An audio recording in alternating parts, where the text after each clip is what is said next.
I'm coming back with a review of the Action Woodless Pencils.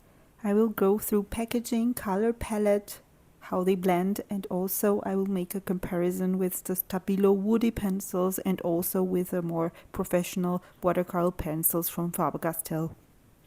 I find the packaging quite useful to keep the pencils all in one place so they don't roll off your table when you work. It only has the color codes, but it's still helpful to keep everything in place. The pencils are wrapped in sticker paper and they include the color name and also a color code. And they are pretty thin, but they feel sturdy. Time will tell if they break easily. Now let's go to the most interesting part, that is the color palette. There are only 12 colors, so the color palette is quite limited. And also I noticed there is no yellow, no brown, no black, so you don't have a basic set of colors to work on any kind of work. Maybe Action will come with different sets in the future. I find the names not always very appropriate with the actual color. For example, a Monstera color green is not actually a Monstera green.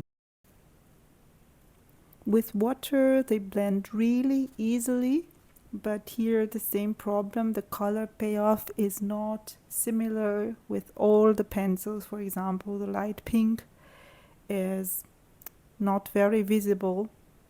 Still, blendability is quite good for the price point.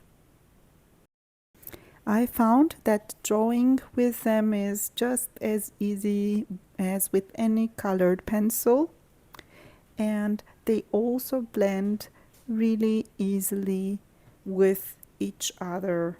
So of course it depends on the paper you use. I'm using here a mixed media paper. On watercolor paper, the results with blending will be even better. Now let's see how they perform against the very famous Stabilo Woody pencils. I just chose 3 colors which were quite similar, and the Stabilo ones were quite patchy when you apply them on dry paper. But then with water that's no problem. They blend really nicely, just as nicely as the Action ones.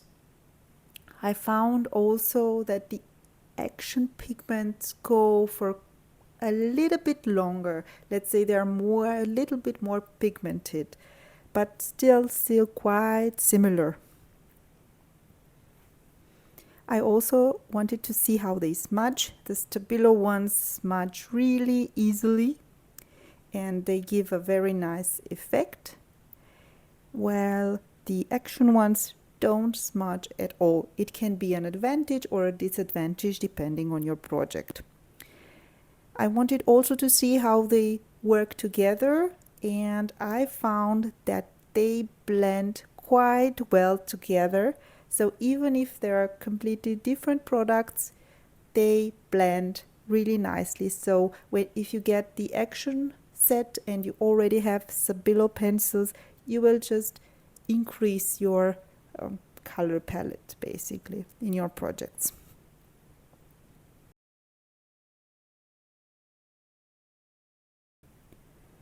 They also work quite similarly if you just take the color directly from the pencil with your brush. A little bit more pigment is on the Action ones, but it's still a similar result.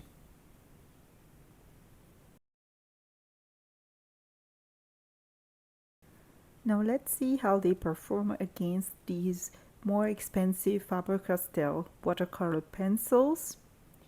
The Faber Castell ones are more precise because of the very sharp tip and also are clearly more pigmented, but I found they work well with each other, so they can be blended. In conclusion, the Woodless pencils from Action exceeded my expectations. I am so happy to own them. A lot of colors work well with a vintage theme, which is definitely a huge plus for me. I love the precision of the tip and I'm looking forward to using them in my projects. I will definitely combine them with the Stabilo colors so that I have a broader color palette when I work with them. I thank you very much for your time and I will see you in my next video. Bye!